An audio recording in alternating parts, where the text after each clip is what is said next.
저희가 1절, 2절만 읽었는데요. 1절, 2절만 읽으면 안 되는 이유가 사실은 1절, 2절이 핵심이 아닙니다.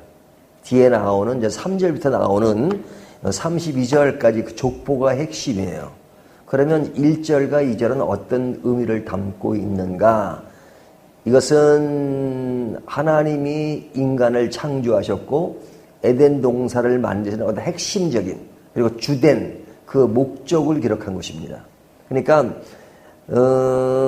에덴 동산의 삶이라고 하는 것은 완전한 삶이잖아요.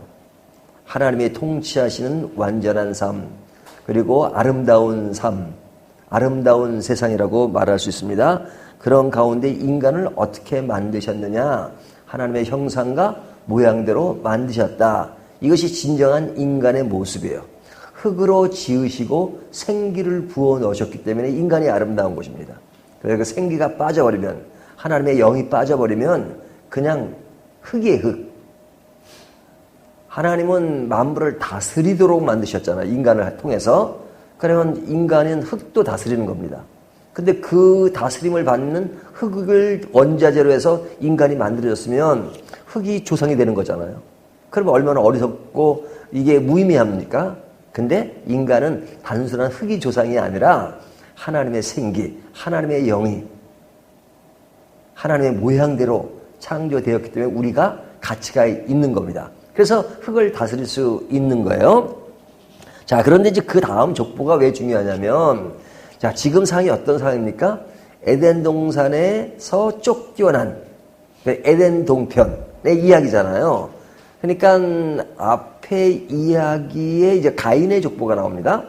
이제 가인의 족보가 이제 보여주는 것은 가인이 에덴 동산에서 쫓겨나서 그의 죄성과 그릇된 그 속에서도 문화가 발전하고 그 문화가 발전하지만 그것은 어떤 죄의 문화를 발생시키는 것을 이야기했죠.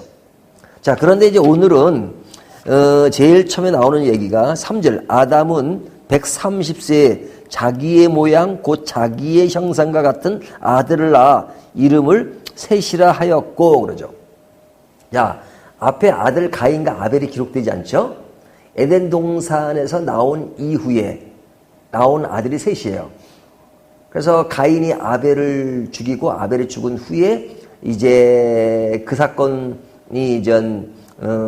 에덴 동산 나온 후의 사건이니까 그 사건 후에 셋을 낳았단 말이죠. 그러니까 지금 족보는 아담의 족보지만 실제로 가인의 족보는 전에 나왔고 셋의 족보가 쭉 나오는 겁니다.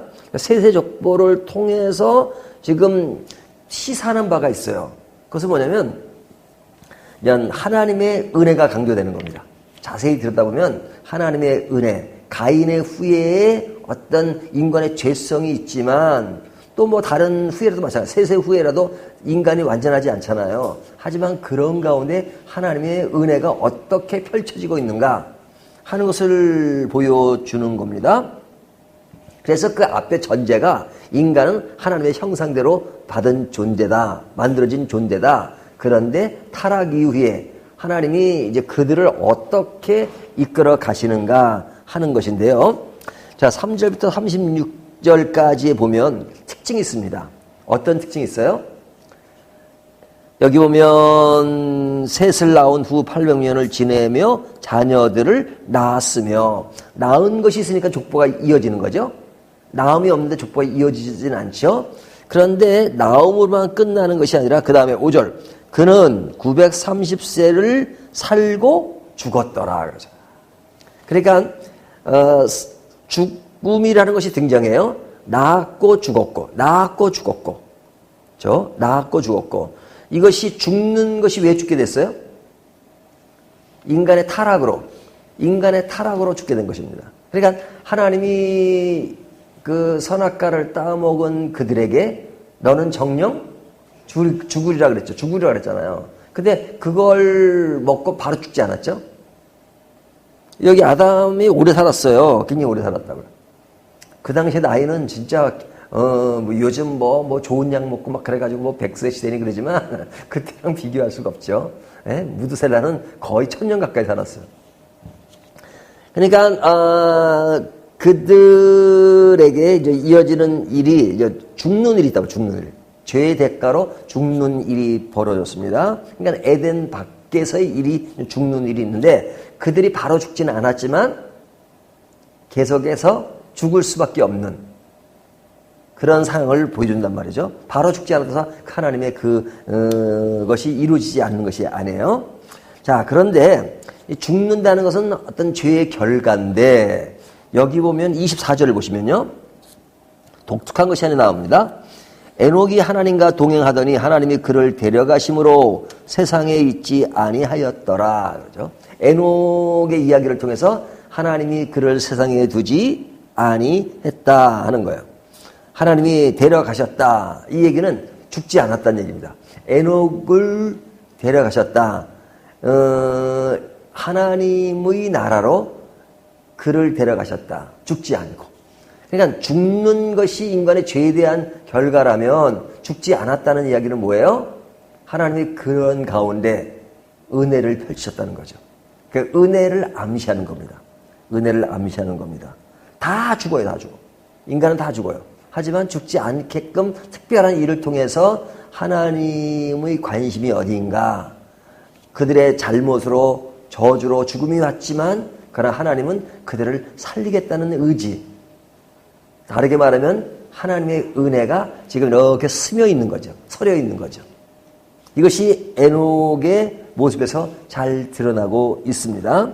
그런데 에녹이 하나님과 동행하심으로 그와 함께 있었고 그를 데려가셨다라는 것을 보면서 참 그의 인생은 믿음의 삶을 살고 아름다운 삶을 살았겠다라고 생각하죠. 하지만 지금 이야기가 에덴 밖의 이야기잖아요. 에덴 밖에서 하나님이 그와 동행하며 데려갔지만 그가 겪어야 하는 어떤 인생의 어려움이 있었단 말이죠. 하나님과 동행했다는 것은 인생에 어려움이 없었다는 게 아니에요. 에녹도 인생에 어려움이 있었거든요. 죄 가운데 사는 인생에 한도 있었고 어려움도 있었을 거란 말이죠. 그런 것이 자세히는 기록되지 않지만 그 다음에 이어지는 말로 연결되는 겁니다. 25절. 무두셀라는 187세에 라멕을 낳고 그러죠.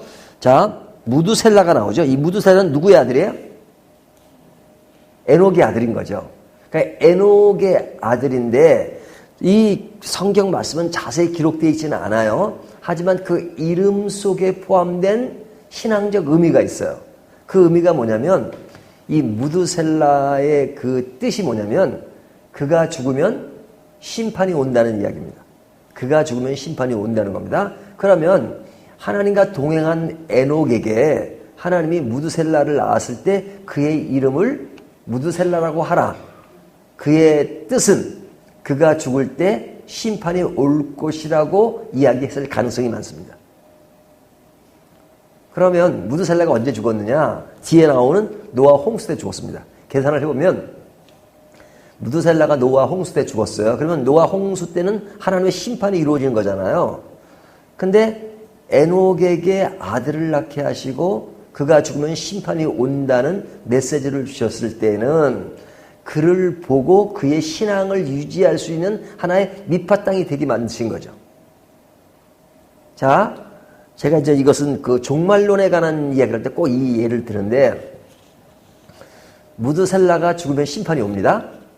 그러면 그 죽음을 생각하는 그 아버지의 입장에서 볼 때는 그가 죽으면 심판이 와요. 그러면 그 심판의 날은 언제인 겁니까? 그가 죽는 날이에요? 죽는 날은 당연한데 그 죽을 때가 언제냐는 거죠. 죽을 때가 언제냐는 거죠. 죽으면 심판이 옵니다. 그러면 그 날 때문에 긴장하지 않겠어요? 긴장하지 않겠어요? 그럼 무두셀라가 태어나자마자 죽을 수도 있죠. 양화진에 가면 선교사님들 자녀들이 죽은 무덤들이 있는데 거기 보면 낳고 그 하루 만에 죽은 애들도 여러 명 있더라고요. 저 그거 보면 좀 찡한 게인데 제가 이제 55년생인데 1955년 9월 10일이에요 제가. 9월 10일인데 그 무덤에 보면 비문에 써 있어요. 9월 11일 사망. 그러니까 9월 10일 출생, 9월 11일 사망 이렇게 써 있는 비문이 있어요. 그거 보면은, 야, 제가 지금 이제 살아있으면 저랑 같은 나이고, 같은 때의 사람인데, 저 사람은 하루 만에 죽었구나. 라는 생각에서 많은 생각을 많이 하게 돼요. 근데, 무드셀라가 태어나자마자 죽을 수도 있잖아요. 죽으면, 하루 만에 죽으면 어떻게 되는 거예요? 그날이 심판의 날인 거죠. 그러니까, 에녹의 입장에서는 무드셀라가 태어나는 그 순간부터 긴장하지 않을 수 없어요. 심판은 오는데 그 심판이 죽음이 오니까 무드셀라가 첫날에 죽을지. 근데 참 아이러니하게도 무드셀라가 인간 역사에 가장 오래 산 사람이에요. 가장 오래 산 사람이에요. 그리고 그때가 노아 홍수 때입니다. 죽을 때가. 그러면 에녹은 무드셀라가 태어나기 전까지는 걱정할 필요가 없어요. 심판이 오는 것을 걱정할 필요가 없어요. 심판이 안 와요. 그래 태어나는 그 순간부터 긴장하게 되는 거죠. 그러면 에녹이 의인으로 살았다는 것은 뭐냐면 다른 게 아니에요. 긴장하고 살았다는 겁니다. 긴장하고 살았다는 겁니다. 하나님의 말씀 속에서 심판이 오는 그때를 위해서 늘 하나님과 동행하면서 긴장하고 살았다는 거예요. 그것이 그를 의롭게 만들었습니다. 그리고 그 완전한 의이겠어요? 하나님의 은혜죠. 데려가신 것도. 죽지 않게 하실 것도 하나님의 의죠. 하지만 이 에덴 밖에서 일어나는 그 에녹의 그 상황, 그가 완전해서 하나님이 데려가셨다기보다는 그런 그 무드셀라의 이름을 통해서 그가 이 세상에서 하나님과 함께 더불어 살려고 하고 경건하게 살려고 했던 그의 어떤 강한 의지, 강한 자세, 그런 것들이 서려 있는 것이죠. 어떤 여건을 통해서 심판이 온다는 미래의 심판에 대한 그런 경각심을 가지고 살았던 모습. 그렇다면 오늘 말씀이 주는 교훈은 뭐냐? 하나의 족보잖아요. 족보 가운데 하나님은 인간이 죽지만 죽음 속에서도 하나님은 살리시는 계획을 가지고 계세요. 하지만 살리시는 그때까지 우리가 이 생을 어떤 자세로 살아야 하는가?